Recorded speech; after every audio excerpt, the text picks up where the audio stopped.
Assalamualaikum warahmatullahi wabarakatuh.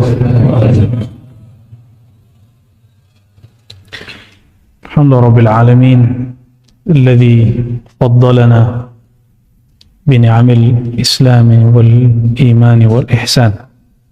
Asyhadu an la ilaha illallah wa asyhadu anna Muhammadan abduhu wa rasuluh.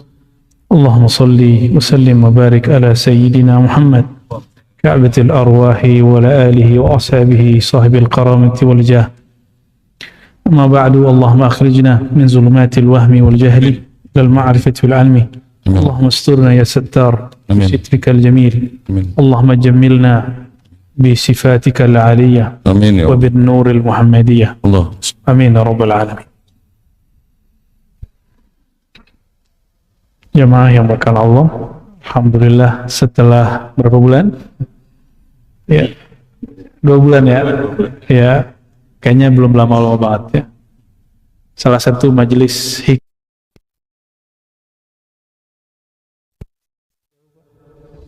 ini jauhnya nanggung, paling nanggung. Dibilang jauh nggak jauh banget, lebih deket, muter-muter ya. Ya, pasti berangkat jam 5 atau setengah 6, nyampainya ya Isya. Saya nyampainya Isya. Tapi ala kulli hal hati saya senang. Ngajar hikam itu kalau hati nggak nyaman nggak bisa, karena dia bukan kitab hafalan, dia kitab zauq, kitab rasa yang mesti dimulai dari rasa yang nyaman. Ya, semoga pengurusnya diberkahi oleh Allah SWT. Bismillahirrahmanirrahim. Kita walaupun tadi sudah baca surah Al-Fatihah, mari kita buka kajian ini dengan baca Al-Fatihah lagi. Kita kirimkan untuk baginda Nabi Muhammad sallallahu alaihi wasallam. Lalu pengarang kitab ini Sayyidi Syekh Ibn Athaillah Iskandari Asy-Syadzili dan para sahadah sufiyah, sadatin al-qadiriyah wa naqsyabandiyah wa syadziliyah wa tijaniyah wa samaniyah wa rifa'iyah wa kulli man ittasala ila Sayyidina Muhammad sallallahu alaihi wasallam. Al-Fatihah. Alhamdulillah. بسم الله. إياك نعبد صراط الذين أنعمت عليهم غير المغضوب عليهم ولا الضالين. Amin. Kita masuk ke hikam yang 40 berapa di situ? Kalau saya bawa kitab yang lain lagi. Ini syarah hikam Al-Imam Syamsuddin Muhammad bin Ibrahim Al-Misri Al-Maliki, dikenal dengan Al-Khatib Al-Waziri. Dia wafatnya 891, generasi kedua setelah Imam Ibnu Athaillah. Kalau Ibnu Athaillah itu wafatnya 709. Oh, dia berarti generasi ketiga lah ya. Kalau dia 709, pensyarah ini 891. Kira-kira sezaman dengan Imam Ibnu Hajar ya. Ibnu Hajar Al-Asqalani. Baik, apa kata Imam Athaillah Iskandari? Beliau berkalam, Bismillahirrahmanirrahim. Qal illam tuhsin dhannaka bihi liajli husni wasfihi wa hassin dhannaka bihi liwujudi muamalatihi ma'ak wa hal awwadaka illa hasanan wa hal asda illa ilaika illa minana. Ya, suaranya jelas? Apa kurang? Tolong dikencengin Pak Operator. Atau begitu? Itu kan? Ini nggak bisa dikencengin. Oke.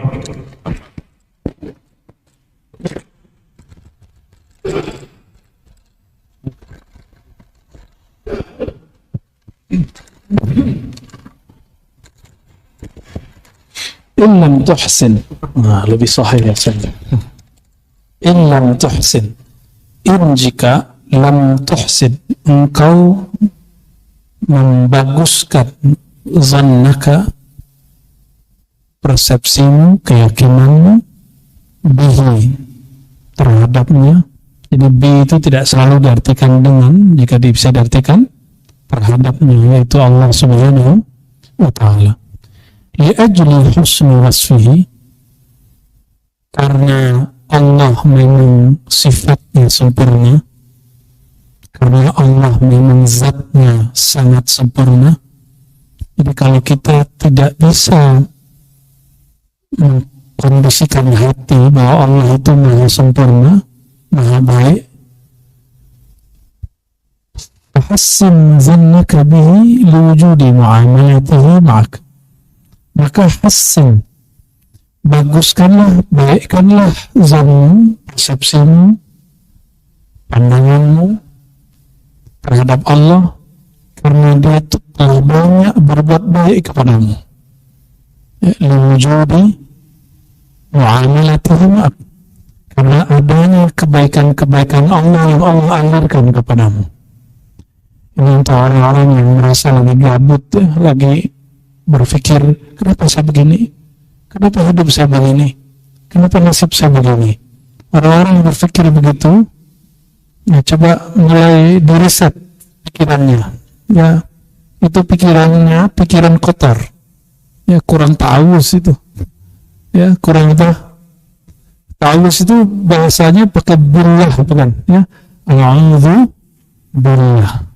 Kalau tidak sanggup a'udzubillah, maka masuk masjid. Masuk masjid salah satu doanya, a'udzu biwajhillahil karim wa bisultanihil qadim minasyaitonir rajim. Hadis riwayat Imam Abu Dawud. Bisa diulang? A'udzu biwajhillahil karim wa bisultanihil qadim minasyaitonir rajim. Jadi ada macam-macam baca ta'awuz. Sebenarnya ta'awuz a'udzubillah itu ta'awuz level tinggi, karena orang langsung berlindung dengan Allah zatnya. Tapi untuk masuk masjid karena kita bermuamalah, berinteraksi dengan orang, ujiannya berat, maka berlindunglah dengan wajah kebaikannya, wajah kemurahannya. Wajah kemurahan itu gini, orang buruk kepada kita, kita baik sama dia. Orang jahat sama kita, tapi kita membalasnya dengan kebaikan. Itu namanya karim. A'udzu biwajhikal karim. Aku berlindung, berserah diri kembali kepada Allah dengan wajahnya yang karim. Wajah itu objek yang dipandang. Wajahnya yang mulia, wajahnya yang pemurah. Maka ketika orang masuk masjid baca ini, insya Allah dia melihat orang auranya positif, dia melihat orang itu positif. Kalau nggak negatif, ya beda nih, kurang jingkrang nih, tasbih nih, sufi nih ya, penyembah kubur nih, ya. Melihat orang tuh kayaknya sensi, jenggotnya kurang panjang nih, nyukur jenggot nih, ya. Jadi Allah perhatikan keburukan orang, itu tanda ta'awuznya belum beres. Jadi ilmu ta'awuz akan membuat orang berpersepsi baik. Jadi kenapa ada orang-orang yang mengajarkan keburukan-keburukan seperti itu, ya persepsinya kurang oke. Ya, kok suaranya nggak sebagus yang tadi, Pak?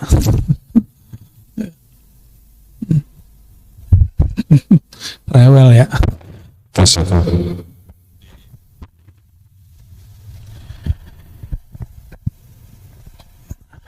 Hikam ini mengajarkan bahwa ada dua tingkatan hamba dalam berhubungan dengan Allah Subhanahu wa Ta'ala. Ada dua jenis hamba. Satu orang awam. Orang awam itu tidak bisa memahami Allah sebagaimana Allah itu sendiri, dengan apa adanya Allah. Itu orang awam. Orang awam itu butuh bukti. Orang awam itu perlu mahir. Makanya suka nantang-nantang Allah. Itu orang awam tuh. Itu sebabnya Nabi mengatakan jangan sering-sering bernazar. Karena nazar itu nantang Allah. Kalau bener nih kalau gol nih proyek saya nih, saya akan mengasih makan anak yatim 1000. Jadi kalau dia nggak pernah jebol, itu nggak pernah bagus sukses, dia nggak pernah ngasih makan anak yatim. Kalau anak saya masuk universitas yang saya mau, saya puasa 3 hari. 3 hari doang nantang Allah. Itu nazar, bagi orang awam itu bagus. Tapi bagi orang yang kenal Allah, itu bad, itu buruk. Kenapa? Karena dia memahami Allah itu mesti pakai syarat. Sedangkan Allah memberi, dia nggak pernah bersyarat. Coba Allah ngasih syarat, saya kasih kamu udara, kamu harus begini, nggak begitu. Coba lihat banyak hari ini orang-orang tidak mengenal Allah, tidak nyembah Allah, dibiarin hidup, dibiarin menikmati alam semesta. Bahkan mungkin mereka akses dunia yang paling bagus hari ini, dibiarin sama Allah. Ya. Nah, mau sampai kapan kita kepada Allah itu masih awam? Ya, masih berpikir ala awam. Walaupun ala awam ini masih lebih baik daripada orang kafir. Tapi mau sampai kapan Bapak Ibu? Cukuplah nggak bisa bahasa Arab, cukuplah nggak bisa baca kitab kuno bahasa teks Arab seperti ini, ya. Tapi harap bisa membaca bahasa Allah di dalam kalbu kita. Jadi kalau nggak bisa membaca Arab ini, karena Al-Quran diturunkan bahasa Arab, ilmu-ilmu kebanyakan diturunkan dalam bahasa Arab, sekarang pahami bahasa Allah yang universal masuk ke dalam kalbu. Ya. Makanya kadang-kadang sifat ini, gaya Allah seperti ini, itu Allah tajallikan, manifestkan kepada beberapa syekh, mursyid-mursyid. Disitulah sang murid diuji. Murid diuji, contoh murid diuji. Ini baru ke guru, belum kepada Allah. Ini kalau dia ini wali Allah, pasti dia manggil nama saya. Ada kan murid begitu ngomong? Ini kalau dia wali Allah, pasti dia salam nama saya. Kalau dia wali Allah, pasti dia tahu isi hati saya. Itu murid awam. Itu murid awam. Murid egois. Tapi kalau dalam bahasa adab itu murid kurang ajar. Masa gurunya jadi wali harus salaman sama dia? Ya, masa gurunya jadi wali urusannya dengan kalbu dia? Ya. Tapi guru harus bersabar dengan murid begitu. Ya. Ketemu nggak yang begitu? Atau pernah mengalami begitu? Atau pernah mendengar orang ngomong begitu? Pernah dengar ya? Saya sering dengar. Oh, kalau si fulan itu wali, pasti dia sowan ke rumah saya, katanya. Masya Allah. Ya. Kurang ajar tuh bahasa kita aja ya. Keluar jangan ya. Walaupun hasilnya begitu. Jadi jangankan kepada Allah, ke gurunya dia kurang ajar, ke ulama dia kurang ajar, ke waliullah dia kurang ajar. Nah, dan itu banyak hari ini. Orang-orang menjadikan standar kewalian itu dirinya. Ya. Nah, hati-hati di bab ini. Di bab ini banyak orang kemudian mengira dia sudah sangat islami, padahal masih jauh dari nur keislaman. Ya. Makanya nanti kalau baca alhamdulillah Pak, segala puji bagi Allah yang telah memberikan kita nikmat Islam dan iman. Tambahin nikmat ihsan. Karena Islam, iman dan ihsan. Ini bab ihsan. Ini bab ihsan. Jadi ada orang, kata Imam Mu'taillah ini, dia berbaik sangka kepada Allah tergantung nikmat yang dia terima.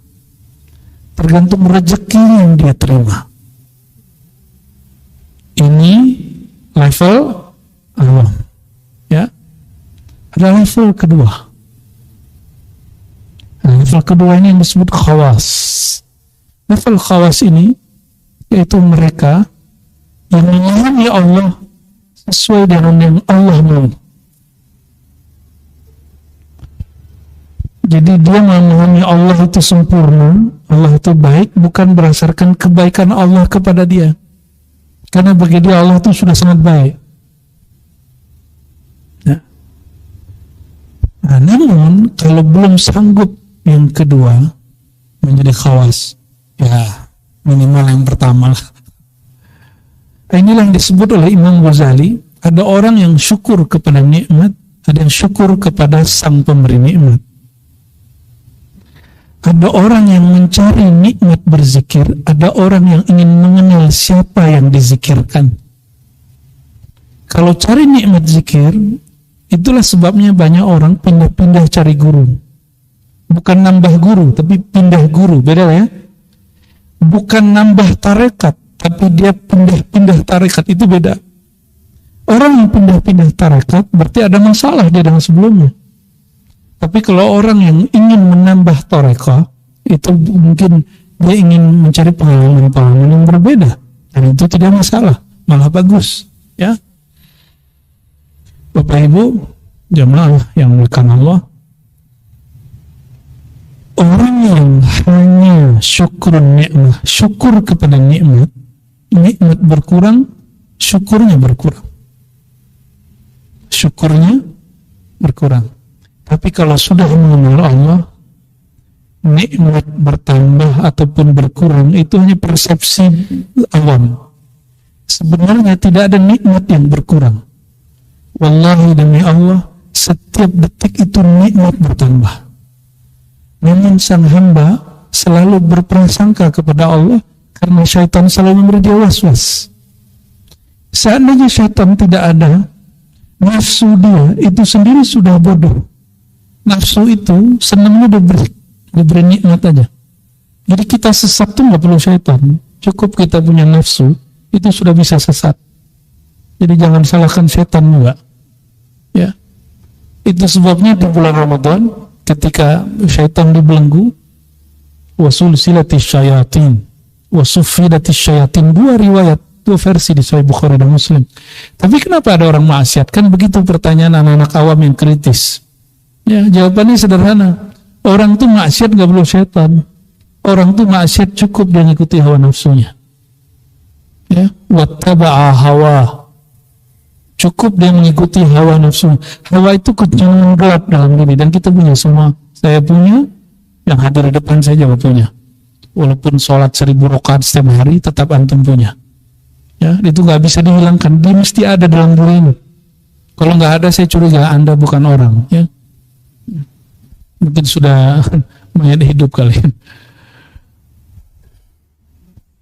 Nah, apa ciri-cirinya? Indikator kalau orang sudah naik dari awam kepada khawas. Mau tahu? Ya. Itmi'nanul qulub indan nawazil wal masaib. Itu. Kalau di bahasa Arab kan ya. Kalau diterjemahin apa ya? Hati tetap tenang, bukan jiwa, hati. Hati tetap tenang meskipun terjadi goncangan dunia, meskipun terjadi ujian dan musibah. Ya. Kalau teman kita diomongin orang, oh kita bisa nguatin dia. Coba antum diomongin orang, gelisah gak?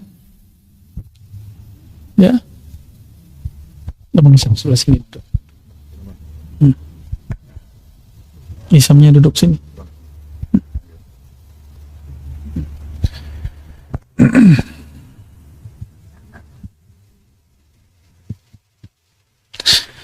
Kenapa hati yang khawas ini bisa tenang meskipun sedang diuji? Ujian itu kan di Quran surat Al-Baqarah itu, walanabluwannakum bisyai'in minal khawfi wal ju' wa naqsim minal amwali wal anfusi was samara. Jadi itu aja. Ujian itu apa aja berarti? Walanabluwannakum, kami akan uji, kami akan benturkan orang dengan apa aja? Ya, walanabluwannakum bisyai'in minal khawf, rasa takut. Khauf dulu. Khauf itu psikis. Itu sebabnya banyak orang gagal di sini. Itulah yang membuat orang stres, dan itulah awal dari bunuh diri. Itu awal dari gangguan jiwa. Jadi gangguan jiwa itu di Quran itu bagian dari ujian.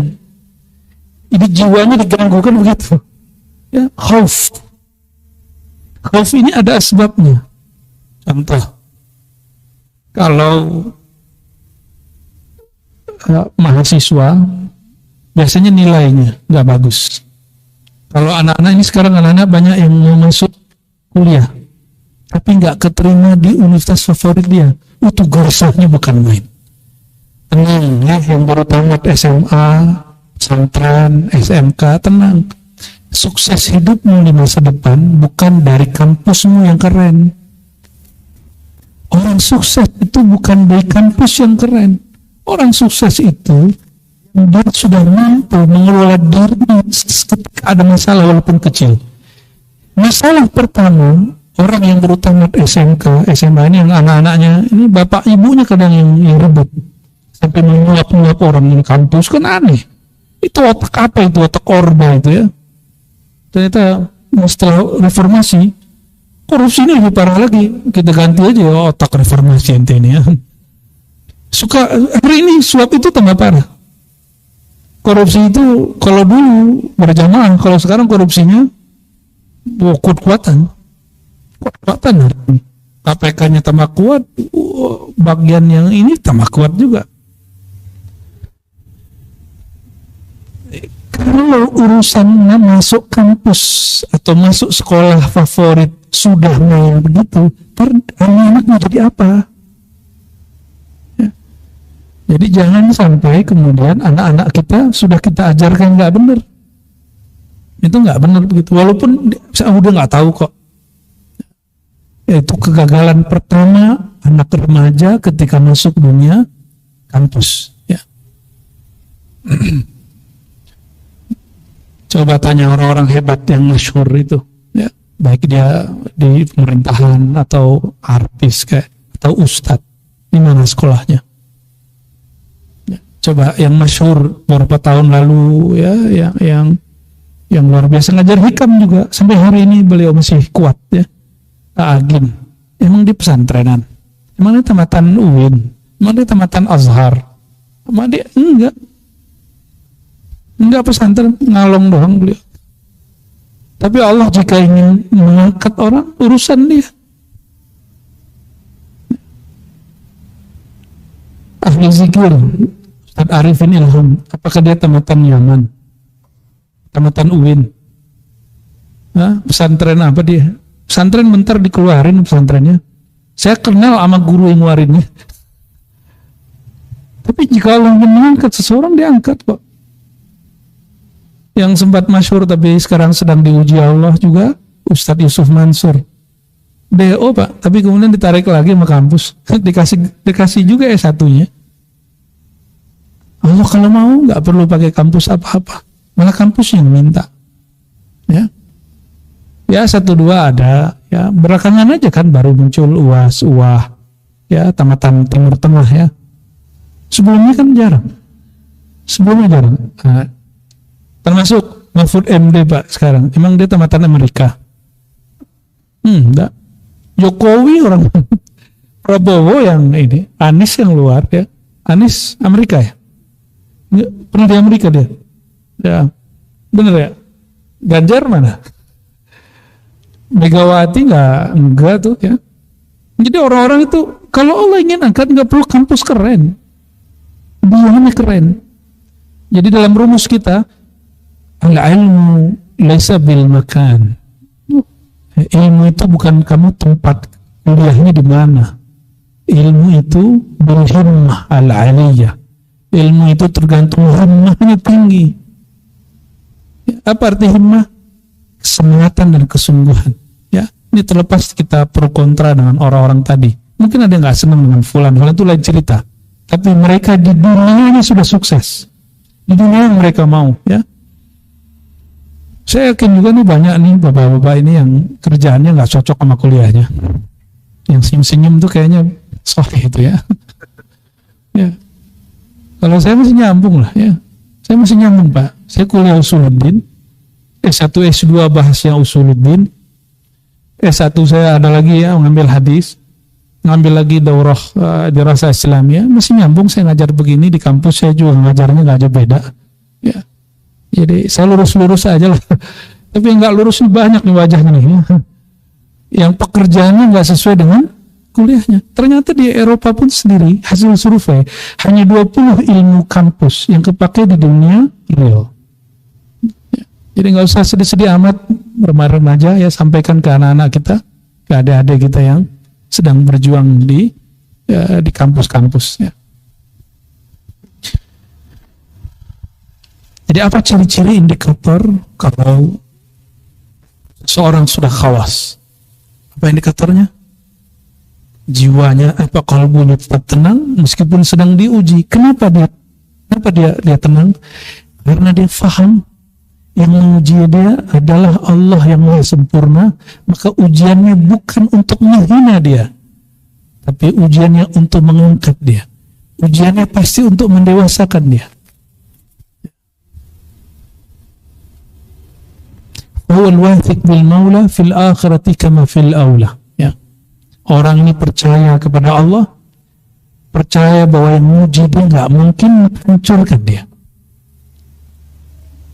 Nah, namun siapa yang belum sanggup, ya sudah.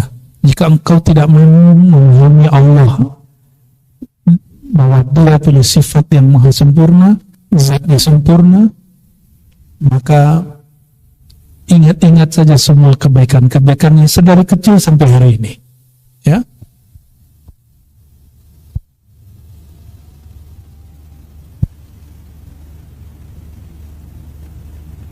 Nah, sering kita dengar ayat surah Al-Baqarah ayat 216, wa asa an taqrahu syai'an, ya, dan boleh jadi engkau membenci sesuatu sedangkan di sisi Allah wa huwa khairul lakum, tapi di sisi Allah baik. Nah, ini makomnya ahlul khawas. Ahlul khawas faham bahwa ini baik. Kira-kira kalau Allah bilang baik, percaya nggak? Terus kenapa masih ngeluh kalau ada masalah? Kenapa masih ngeluh? Lupa gitu ya. Nah, maka istighfar antum sekarang harus naik. Bukan lagi hanya istighfar mata, itu standar. Itu istighfar kita harian. Naik level. Mengistighfarkan, memintakan kepada Allah ampunan dari salah cara bersikap kepada Allah Subhanahu wa ta'ala, salah adab kepada Allah Subhanahu wa ta'ala. Itu namanya su'ul adab ma'allah, buruk adab kepada Allah Subhanahu wa ta'ala.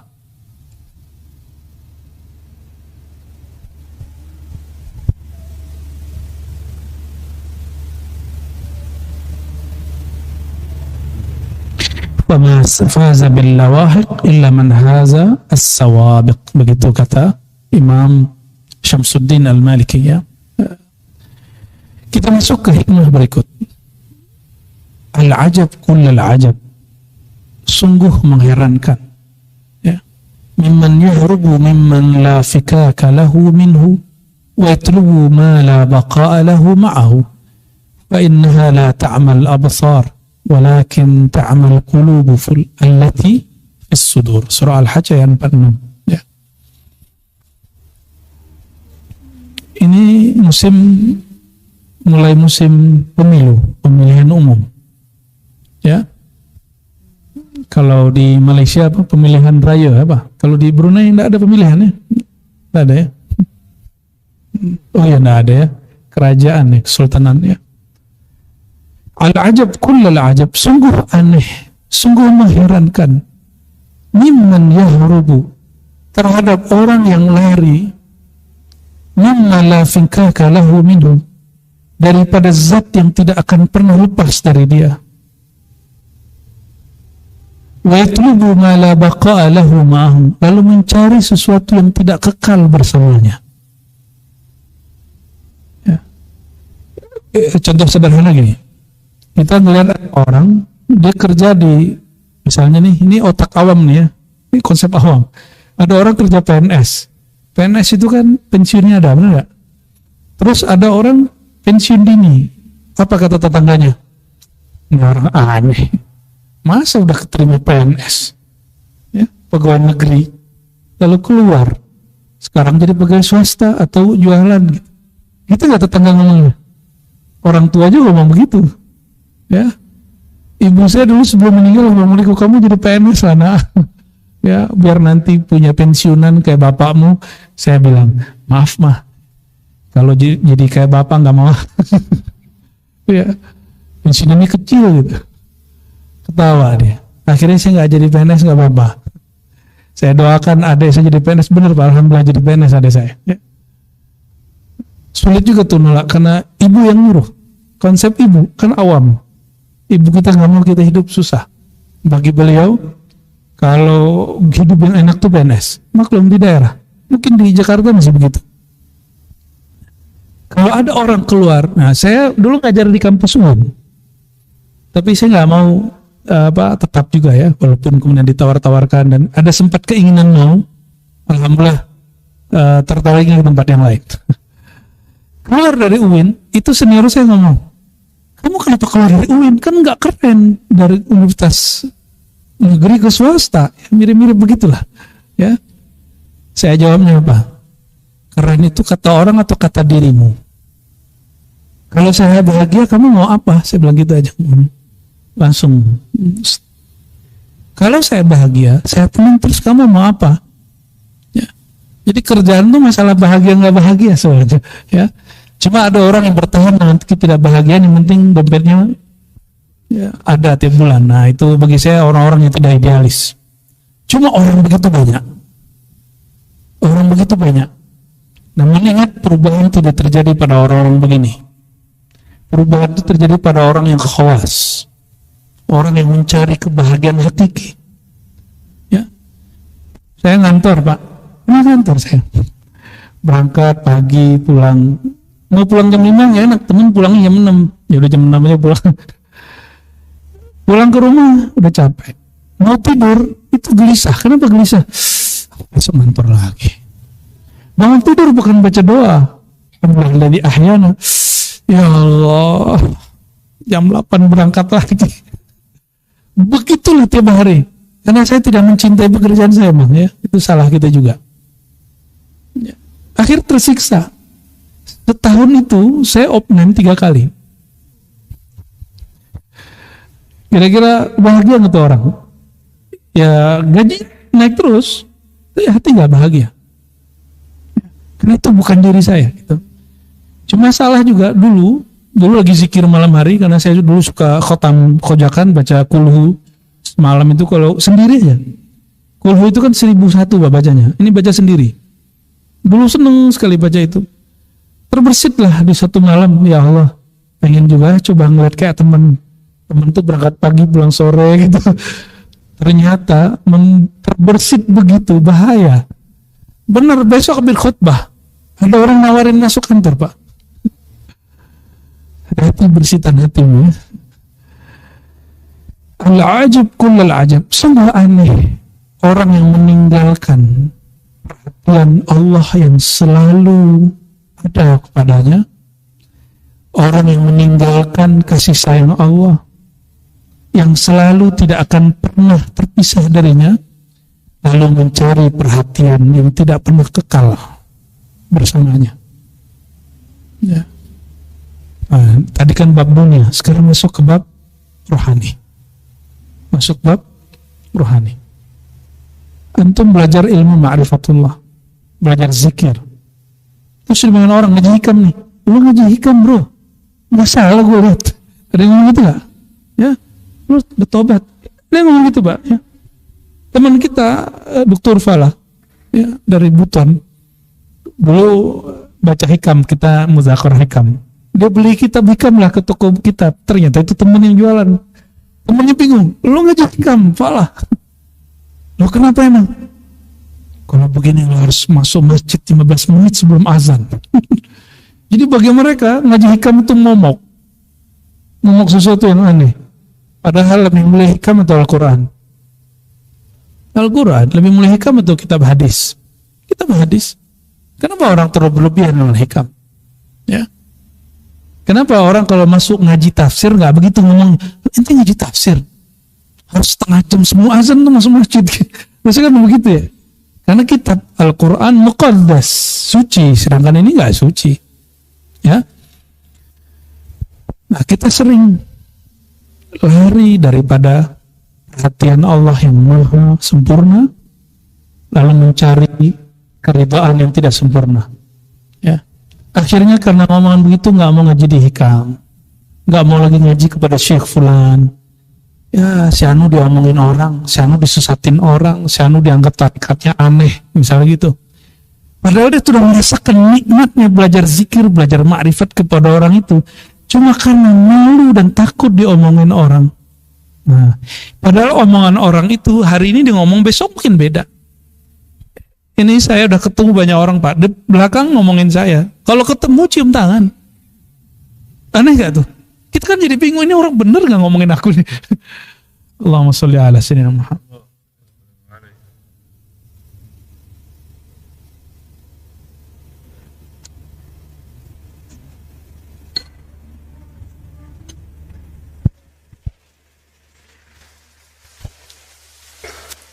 Maka Imam Nawawi menukil satu ayat surah Al-Hajj ayat 46, innaha la ta'mal absar. Orang ini bukanlah buta mata, tapi ta'mal qulub, dia buta hati, allati fis sudur, yang ada di dalam dadanya, ya. Maka Imam Al-Khatib Al-Waziri mengatakan, ya ajaban li'aqilin haraba min maulah wa ghafilin aqba ala syahwatihi wa taba hawa. Ya. Sungguh aneh orang yang berakal, katanya berakal, tapi menjauh dari Allah Subhanahu wa taala yang Maha Kekal. Ya. Lalu dia mengikuti syahwatnya dan hawa nafsunya, atau kata orang, kira-kira begitu, ya. Nah, saya mau tanya lagi, Pak. Jadi bahagia itu kata hati kita atau kata orang? Nah, kalau masih mengikuti kata orang, itu disebut syirik khafi. Nanti kata orang apa? Gitu. Masih begitu nggak kalau ngaji? Masih begitu nggak hidup sehari-hari? Nanti kata orang apa? Kalau aku ngaji begini, kalau aku kerja begini, kalau aku begini. Ya.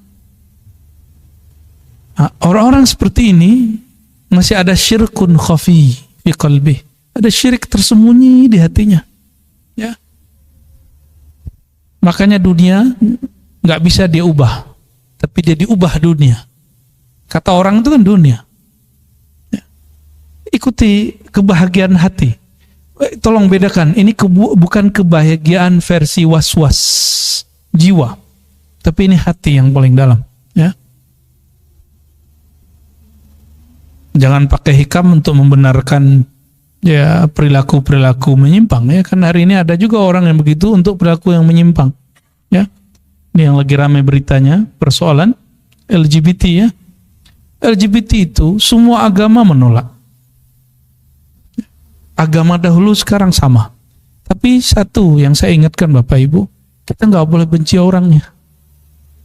Karena orang itu sendiri juga bingung sama dirinya. Dia juga bingung sama dirinya, Pak. Maka seharusnya kita membina mereka, bukan menghina mereka. Ya, itu juga sikap saya terhadap kelompok-kelompok yang dianggap sesat oleh tirani majelis apa gitu, ya. Ini karena sekarang ini orang kalau di stigma sesat, di stigma itu berbahaya, ya. Dan itu kezaliman, tirani fatwa. Hati-hati, ya. Kita kalau nggak cocok, seharusnya kalau ulama-ulama yang Rabbani itu kata Ibnu Abbas yang mengajarkan yang kecil sebelum yang besar. Sebelum dia sesatkan, ya datang dululah, ya bina dulu. Orang nggak mau dibina, baru kemudian difatwakan sesat. Hari ini lagi ramai kan masalah kelompok ini, kelompok itu, ya. Ya lama-lama kita ngaji hikam ini bisa disebut sesat juga sama mereka, ya.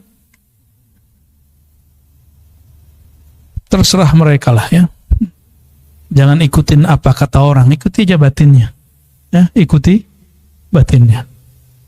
La tarhal, hikam berikut masih ada, masih 8:30, ya. La tarhal min kaunin ila kaunin. Janganlah engkau hanya berpindah dari alam kepada alam, dari pandangan makhluk ke makhluk yang lain, ya. Bergantung dari syekh fulan ke syekh fulan. Kata dia, rasa dia, makom dia. Kapan engkau punya makom? Ya. pengalaman orang itu, pengalaman dia. Kapan engkau punya pengalaman? Ya. Fatakuna kahimarir raha yasiru walladhi irtahal ilaihi huwa alladhi irtahal anhu. Seperti himar, dulu ada himar ini keledai, dia untuk ada alat apa namanya itu Bu ya, yang muter gitu kayak kincir, tapi dia untuk mengaduk apa gitu. Si himar ini ngerasa sudah jauh, udah kelelahan, lidahnya udah keluar menjulur, ternyata dia cuma berputar dari titik A kembali ke titik A. Kenapa disebut himar? Karena di Quran, jadi Ibnu Athaillah ini secara balaghah mengambil istilah himar dari Quran. Di Quran kan ada ungkapan himar, kal himar yahmilu asfara. Ahli kitab itu memikul kita Alkitab seperti himar. Himar itu dulu kendaraan. Lucu Pak, kalau saya waktu ziarah ke Uzbek tuh anak-anak kecil biasa pulang dari sekolah dia ngambil rumput, itu dia naik himar, dan lucu emang. Rasulullah punya himar, ya. Nah himar ini simbol dari binatang yang dungu gitu. Padahal dia nggak dungu, emang dia binatang kan semuanya nggak sekolah. Jadi sama aja, himar sama kuda itu sama aja sebenarnya. Cuma bentuknya itu kayak dungu gitu. Maka dijadikan simbol dalam bahasa Arab tentang sesuatu yang dungu, gampang diperdaya, itu himar. Ya, dia sudah muter, lelahnya bukan udah kelelahan, ya. Tapi ternyata si himar berpindah dari satu titik balik ke titik yang sama. Ya. Walakin irhal minal akwan ilal mukawwin wa anna ila rabbikal muntaha. Ya. Hendaklah engkau rehlah itu bahasa Arab, sudah menjadi bahasa Indonesia. Rehlah itu berjalanlah engkau, berangkatlah engkau dari persepsi makhluk kepada persepsi Khalik, dari nikmat kepada pemberi nikmat. Otak kita ini kan materai semua, ya. Ustadz aja materai Pak. Apa ciri ustadz materai? Kalau honornya kecil dia nggak mau datang. Ya serius, itu ustadz. Itu manusiawi, ustadz kan manusia. Alasannya dia punya anak, punya istri, dan istri-istri.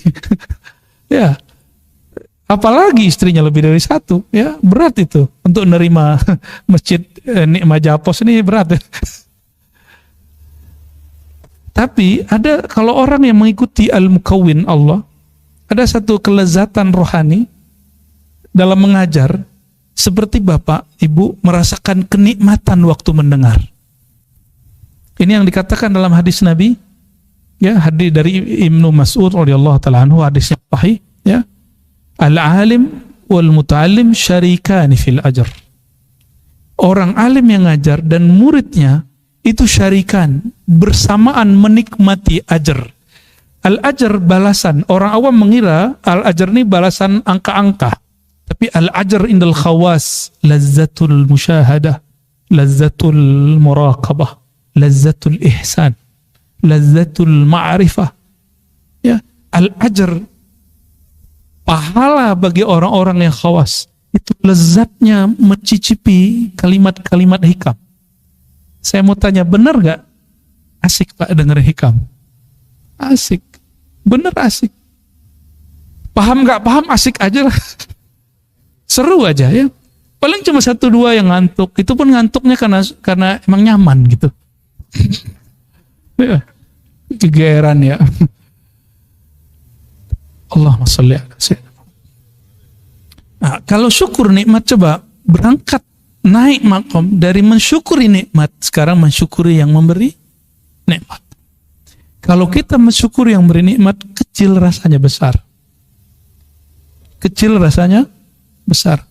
Apalagi besar rasanya kecil. Nah, rasanya lebih besar lagi. Allahumma sholli ala sayyidina Muhammad. Ini mulai ngantuk nih Pak ya. Ada satu riwayat, Imam Ghazali dibully karena riwayat ini, karena beliau menukil riwayat ini ya.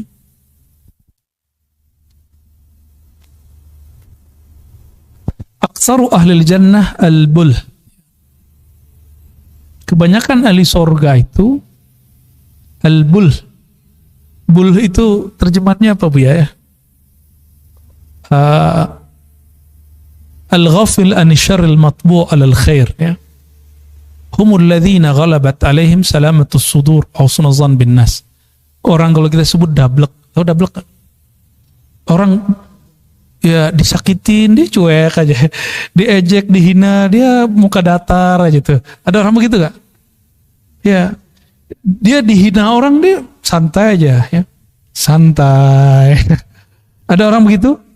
Itu bul namanya, jamak dari abliha. Imam Ghazali dibully oleh seorang dosen saya.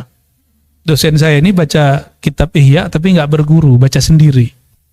Ya, tamatan Timur Tengah juga, makanya kita hajar terus. Kalau debat tuh saya betul-betul dulu hobi.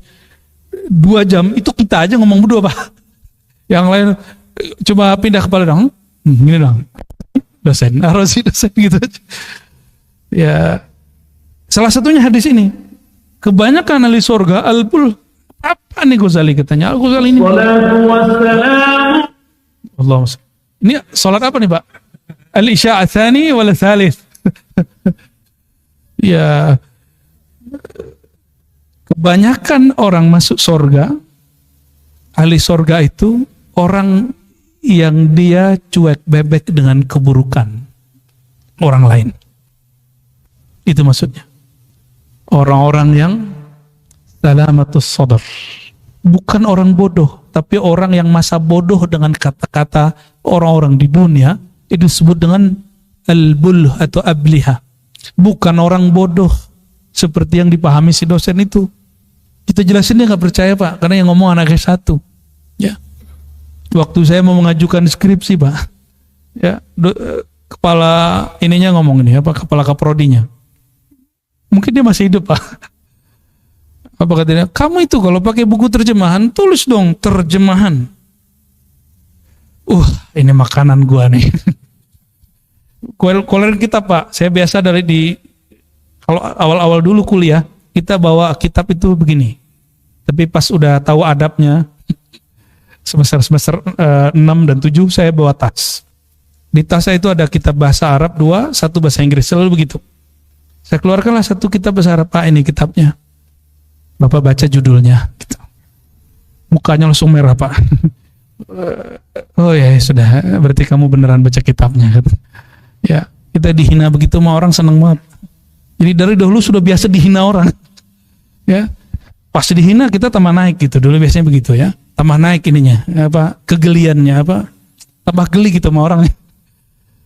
Alhamdulillah geli itu sudah mulai hilang Pak. Maka kalau di debat orang juga jarang nanggepin ya. Nah, Bapak Ibu yang bukan Allah, irhal minal akwan. Ini sebuah kaidah yang penting sekali. Irhal minal akwan ilal mukawwin. Hendaklah kamu tinggalkan persepsi makhluk, berangkatlah kepada persepsi Khalik, pencipta. Wa anna ila rabbikal muntaha. Dan bahwasannya ujungnya kamu akan berpulang kepada Allah Subhanahu wa ta'ala. Ya. Gak usah khawatir ya. Orang kalau punya bakat, dia dihina se-Indonesia, bakatnya gak akan hilang. Kecuali dia tinggal di Korea, mungkin bunuh diri besok.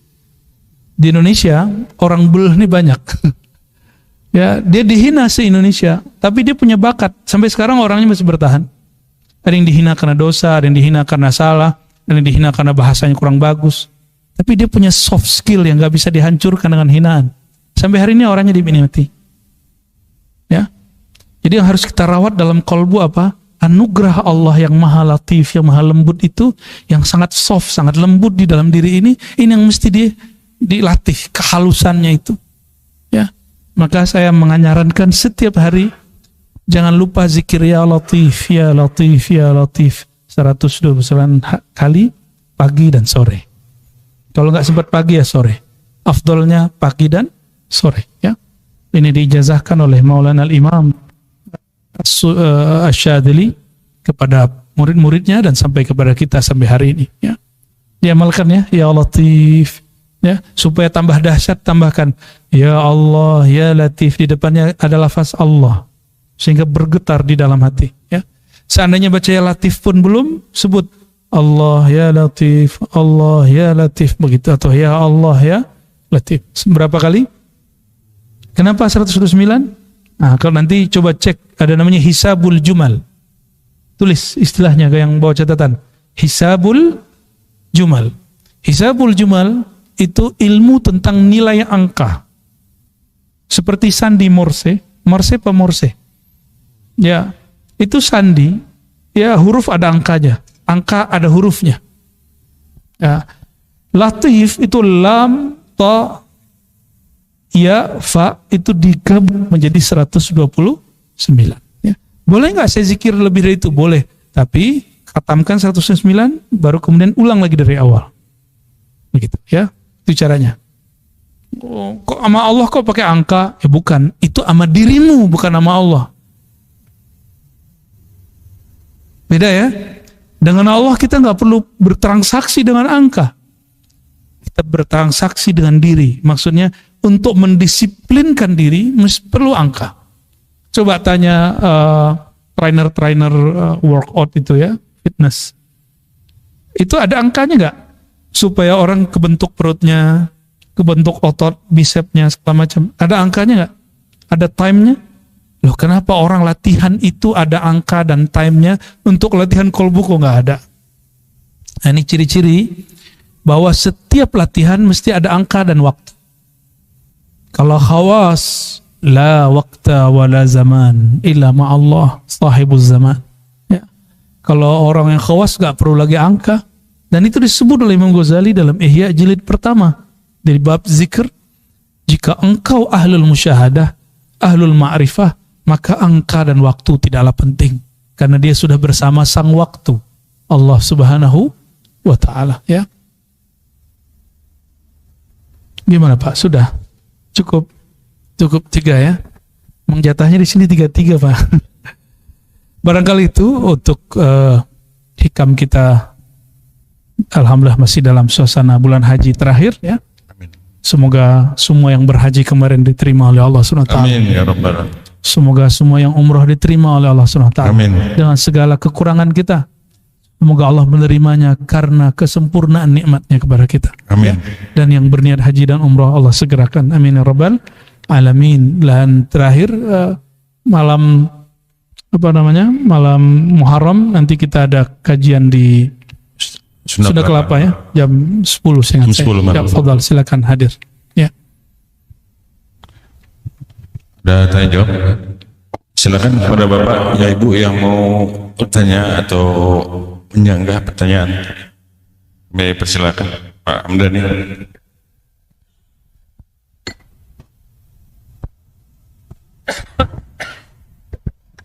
Assalamualaikum warahmatullahi wabarakatuh. Merespon Quran surat 216 Al-Baqarah 216. Di situ kita disebutkan untuk menerima sesuatu yang baik dari Allah dan menerima belum tentu yang kita inginkan itu yang terbaik. Tapi dalam fakta kehidupan kita itu, misalnya dengan contoh keadaan saya sekarang gini gitu. Dengan musibah saya sekarang ini kan tidak menjadi lebih baik dari sebelumnya gitu. Enggak, itu persepsi saya gitu, bukan persepsi Quran. Saya bukan mengkritisi Tuhan gitu. Saya hanya mengkritisi keadaan saya sekarang gitu, Ustaz. Baik. Ada lagi? Lanjut. Ada lagi? Ada lagi pertanyaan? Oh, maaf, satu lagi mungkin ya. Bismillahirrahmanirrahim. Assalamualaikum warahmatullahi wabarakatuh. Assalamualaikum warahmatullahi wabarakatuh. Yang ingin saya pertanyakan tentang kita mempelajari ma'rifat ke seseorang, tapi ada orang yang mengatakan itu kurang baik, itu tidak baik gitu, untuk menyikapi dengan orang-orang tersebut, gimana cara kita menyikapinya? Oke, baik. Ada lagi ibu-ibu ada yang mau nanya? Dari ibu-ibu mau ada pertanyaan? Mungkin dua dulu. Dua Ustaz. aja. Ya.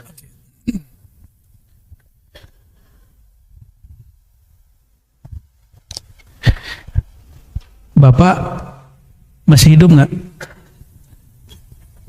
Masih.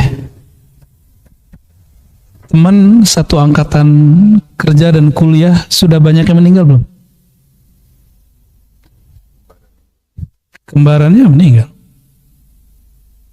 Jadi kira-kira hidup ini baik nggak? Tobat juga nih. Walaupun kaki kurang satu. Ini malu kita kepada beliau. Beliau ini Allah takdirkan memakmurkan masjid walaupun kakinya dapat musibah berat. Ya nggak seperti bapak lagi, tapi selalu ke masjid, luar biasa.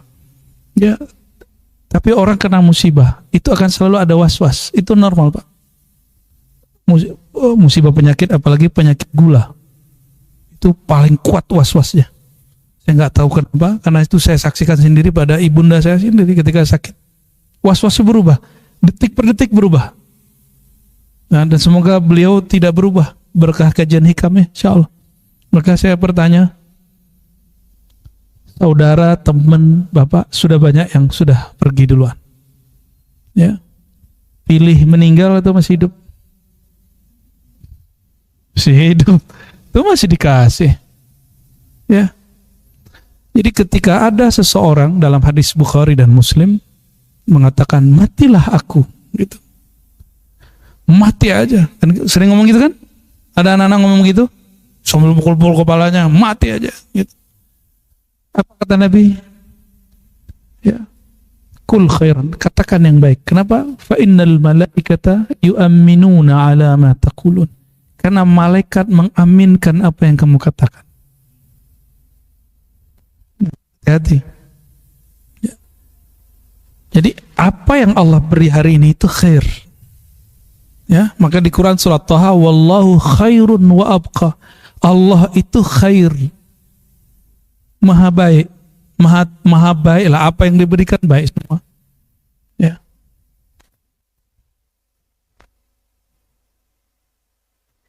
Kira-kira saudara bapak nih tahun berapa meninggalnya? Yang kembar? Tahun lalu. Coba hitung, setahun lalu 365 hari, bapak udah sholat setiap hari 5 kali dan dia enggak. 5 kali 365 hari berapa kali? Ada satu riwayat, saya ingat saya di Tabrani dan Baihaqi, Abu Nuaim ya, nanti Buya Asfi bisa cek ya.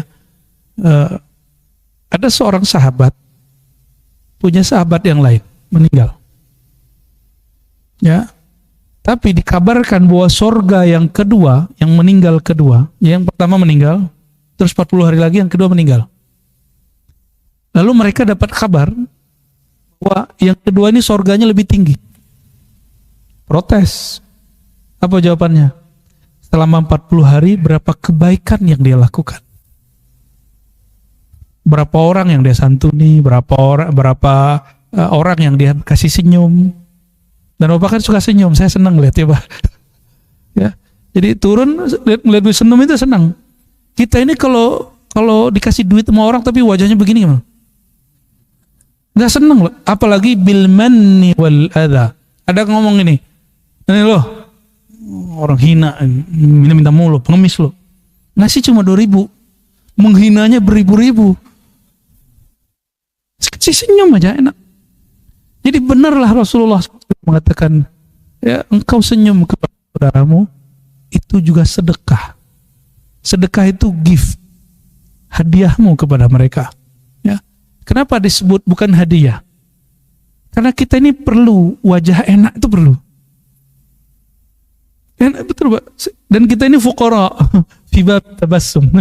Kita ini miskin semua, maka butuh orang senyum gitu. Ngomong aja kalau nggak diperhatiin nggak nyaman loh. Kita ini betul-betul miskin, fuqara. Butuh perhatian. Bener-bener, aduh, cemen bener ya manusia itu. Lemah kita itu bener. Kurang dihargai dikit, hati nggak enak. Kita tipipin barang nggak dijaga, kita kesel bukan main. Lo kalau udah apalagi sudah ngasih antum nih, ya, si barang nih, Terus kita ngelihat dulu ekspektasi atau ngasih ilmu. Kok dia nggak mengajarkan sesuai dengan yang kita mau? Nggak usah, udah itu urusan dia. Serahkan semuanya kepada Allah Subhanahu wa Ta'ala. Jadi Bapak coba hitung pahala Bapak sebelum sakit pergi ke masjid itu lebih gede sekarang loh Pak.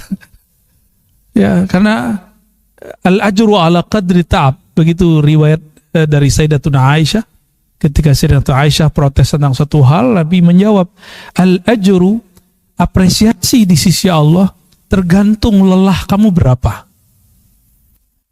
Lelahnya berapa, di situ Allah nilai. Susahnya ngeluarin duit 100.000, di dalam ada 100 juta. Dengan orang yang punya 50.000 mau ngeluarin 10.000 berat gak? Berat Pak, cuma 10.000, punya 50.000 mau ngeluarin 10, beratnya bukan main. Dibanding orang yang punya 1 juta ngeluarin 100.000, beda. Pahalanya lebih gede yang ngeluarin 10.000 Pak tadi. Kenapa? Karena berat bagi dia. Dia punyanya segitu doang. Ya. Allahumma sholli ala sayyidina Muhammad. Jadi Bapak Ibu, kapan Allah memberi perhatian kepada kita? Kalau kita sering mengeluarkan sesuatu yang berat kita keluarkan. Ya. Gengsi loh Pak, saya ngajar hikam di sini, serius. Tapi saya ingin mencari perhatian Allah.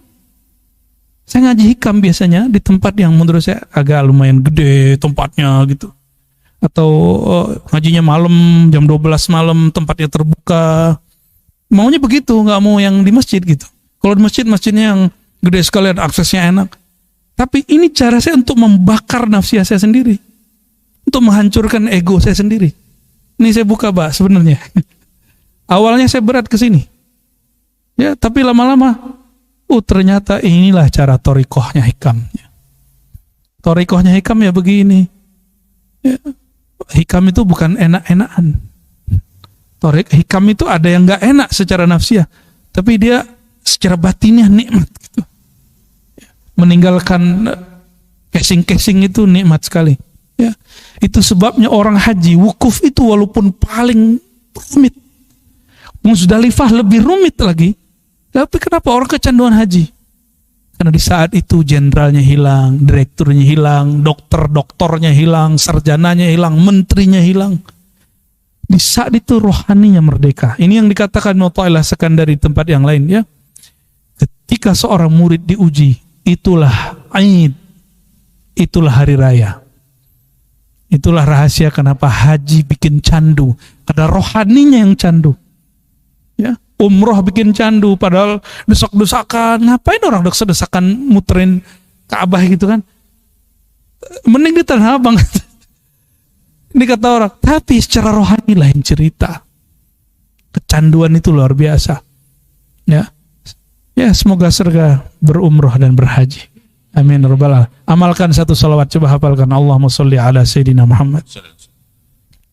Ka'batil arwah. Ka'batil arwah. Wa ala alihi wa ashabihi. Alihi wa Sahibil karamati wal jah. sahibil karim. Ya, nanti lihat acara rekamannya ya. Ya Allah, sampaikan salam rindu cinta kami kepada Sayyidina Muhammad sallallahu alaihi wasallam. Beliaulah jika Ka'bah yang hitam di sana Ka'bahnya tubuh, Rasulullah adalah Ka'bahnya kolbu dan ruh. Ya. Dan juga kepada sahabatnya, keluarga-keluarganya yang sangat mulia. Ya. Itu amalkan. Insyaallah Allah mudahkan haji dan umrahnya. Amin. Ya. Tidak haji dan umrah, Allah catat mulai malam ini niat saja. Meninggalnya dicatat berniat haji dan umrah. Ya. Orang yang berniat haji dan umrah maka nanti dibangkitkan bersama para hujjaj. Orang-orang yang haji dan umrah insya Allah ya. Gimana Pak, masih nyesel Pak? Alhamdulillah ya. Nah, ingat-ingat nih terus ya. Kalau was-was muncul lagi, baca auzubillahi minasyaitonirrajim. Ya. Aku berlindung dengan kesempurnaan Allah, itulah billah. Aku berlindung dengan kesempurnaan Allah. Diterjemahin lagi, aku yang tidak sempurna, aku yang penuh kekurangan ini, berlindung dengan zat yang maha sempurna. Itu maknanya ya. Namanya bagus, Hamdani. Ya Pak Hamdani ya.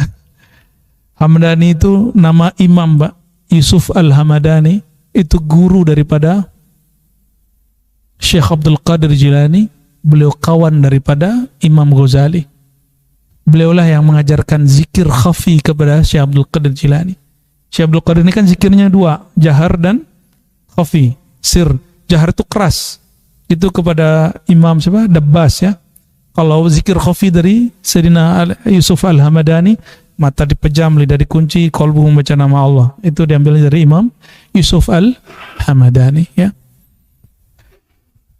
Terakhir, kalau ada orang berkomentar gitu ya tentang A, B, C, D, lihat siapa yang berkomentar. Ya, komentarnya apakah dia komentar lil islah untuk kebaikan atau komentar dengan hawa nafsunya? Ya, ada orang yang berkomentar untuk kita, untuk nguji kolbu kita, Pak. Apalagi netizen tuh ya. Orang nggak lolos ngaji hikam itu stres sama omongan netizen. Ya, beneran. Ini obatnya nih. Jangan ikutin kata orang, ikutin kata Allah Subhanahu wa Ta'ala. Ya. Ada orang berajarannya kurang pas, saya nggak sebut sesat, kurang tepat. Tapi karena selalu dibumbui, inilah sunnah Rasul, inilah sunnah sahabat salafus saleh, itu dia pede loh Pak. Pakai sepatu, celana jingkrang. Karena kata-kata ini, antum sudah ngaji hikam, ya, sudah ngaji hikam. Apakah masih terganggu dengan kata-kata orang awam? Ya, ya. Kita perhatikan yang berkalam ini siapa. Itu sebabnya Allah berikan ada kolbu di dalam memahami orang dengan kolbu. Saya pun juga hati-hati Pak sama orang yang debat saya. Jangan-jangan bukan orang itu. Bisa orang-orangan, bisa orang-orang suci yang menguji kesucian kolbu kita. Ya, bisa begitu. Jadi kita nggak semua orang yang nguji, yang mencaci maki kita kemudian tolak, nggak. Ada juga yang kita terima. Apalagi kalau orang mencaci maki, terus disuruh saya mengatakan terima aja, ya. Bukankah engkau lebih hina dari yang dia katakan? Gitu, udah selesai kita Pak. Allahumma salli wa sallim ala sayyidina Na'udzubillahi minasyaitonir rajim. Amin. Bismillahirrahmanirrahim. Amin. Allahumma ya rahmanir rahim, ya karim, ya azim. Ya azim, ya azim. Salli ala sayyidina Muhammad man kana khuluquhu azim. Allahumma ya ya jamil, ya zal jamali wal jalal. Amin. Zayyinna bi jamalik. Allahumma zayyinna bi jamalik. Amin. Allahumma ya Allah, sampaikan salam kami, rindu kami, cinta kami kepada baginda Nabi Muhammad sallallahu alaihi wasallam. Allahumma ya Allah, ilaika nashku qaswata qulubina. Ya Allah, hanya kepada Engkau kami mengadu kerasnya hati kami, kerasnya jiwa kami, liarnya syahwat kami. Allahumma ya Allah, ilaika nashku ya Rabbana. Kami mengadu kepada Engkau ya Allah, tertutupnya hati kami menerima kalam-kalam Engkau, kalam-kalam Nabi-Mu dan kalam-kalam kekasih-kekasih-Mu. Irfa'anna al-hujub ya Rafi' ya Rafi' bihaqqi Sayyidina Muhammad abdika Rafi'. Ya Allah, dengan kemuliaan baginda Nabi Muhammad SAW, maka singkapkanlah hijab-hijab batiniah kami. Amin. Hijab-hijab pikiran kami, hijab-hijab syahwat kami, hijab-hijab akal yang pendek kami. Amin. Jadikanlah akal kami jauh karena nur kalbu yang Engkau telah sinari dengan nur Nabi Muhammad SAW. Allahumma ya Allah, Anta a'lam bima fi qulubina. Amin. Wa ma fi sudurina. Amin. Ya Allah, Engkau maha tahu apa isi hati kami, kekotoran di dalam jiwa kami, kegelapan di dalam diri kami. Amin. Maka ya Allah, fa'afu anna, maafkan semua keburukan Amin, kami. Allah. Dan terima kasih ya Allah atas semua sifat yang Engkau telah berikan kepada kami. Amin. Sifat-sifat keindahan yang sehingga makhluk Engkau mengira kami ini orang yang soleh, padahal kami tidaklah soleh. Allahumma ya Allah, orang-orang mengira kami ini orang baik, padahal hati kami tidaklah baik. Orang-orang mengira kami ini sholatnya khusyuk, padahal hati kami sangatlah kusut. Amin. Allahumma ya Allah ya Rahman ya Rahim, jika Engkau melihat kami bermaksiat ya Allah, fadzakirna bilutfika ya Rahman ya Rahim ya Latif. Maka tegurlah kami ya Allah dengan kelembutan-Mu, dengan Rahman dan Rahim-Mu. Jangan tegur kami dengan jalal ketegasan dan kemurkaan-Mu ya Allah. Amin. Ya Allah, rahmati kami dan keluarga kami, pasangan kami, anak-anak kami, keturunan kami, saudara-saudara kami, orang-orang yang berkhidmat berjuang bersama kami, orang-orang yang berkhidmat untuk masjid ini, orang-orang yang berkhidmat untuk ilmu-ilmu yang Engkau turunkan. Amin. Allahumma ansurna wansur man nasarana. Amin. Ya Allah, bantulah kami dan orang-orang yang juga membantu kami. Amin. Wansur kulla muslimin mujahidin da'in ilaik, dan bantulah siapa saja yang sedang memperjuangkan nama-Mu ya Allah. Amin. Allahumma ya Allah, waj'al al-khair fi hayatina wa mamatina. Amin. Kami memohon kebaikan di dunia dan di akhirat kami. Kami memohon kebaikan di dunia dengan mengenal Engkau, mengenal Sayyidina Muhammad sallallahu alaihi wasallam. Dan kami mohon kebaikan di akhirat ya Allah dengan bertemu baginda Rasulullah sallallahu alaihi wasallam, dengan memandang wajah mulia Engkau ya Allah ya salam ya salam. Allah marzuqna ru'yataka wa ru'yata nabiyyika Muhammad sallallahu alaihi wasallam. Ya Allah, hiasilah diri kami yang hina ini. Amin. Pantaskan diri kami yang tidak pantas ini untuk memandang wajah Nabi-Mu dan wajah-Mu ya Allah. Amin. Rabbana ya Rabbana, inna nas'aluka al-fadla, nas'aluka al-fadla, nas'aluka al-fadla ya dzal fadl azim. Amin. Ya Allah, terakhir kami hanya memohon kemurahan-Mu ya Allah, kemurahan-Mu ya Allah. Ya Karim, ya Karim, akrimna bi husnil khatimah. Amin. Kami memohon ya Allah, apapun buruk hidup kami, tolong tutup hayat kami. Jika berpisah ruh ini dengan badan ini, pisahkanlah dengan husnul khatimah. Amin. Dengan pisahan yang baik. Amin. Dengan memandang Rasulullah SAW, dengan syafaat baginda Rasulullah SAW. Dan mohon ya Allah, jika kami masuk alam barzakh-Mu, janganlah kami ditanya dengan pertanyaan yang berat. Amin. Jadikanlah Rasulullah sebagai jaminan kami yang menjawab. Allah. Allahumma ya Allah, nas'aluka salatu wassalama ila Nabi sallallahu alaihi wasallam. Allahumma salli wa sallim wa barik alaihi wa ala alihi wa ashabihi walhamdulillahi rabbil alamin. Assalamualaikum warahmatullahi wabarakatuh. Assalamualaikum.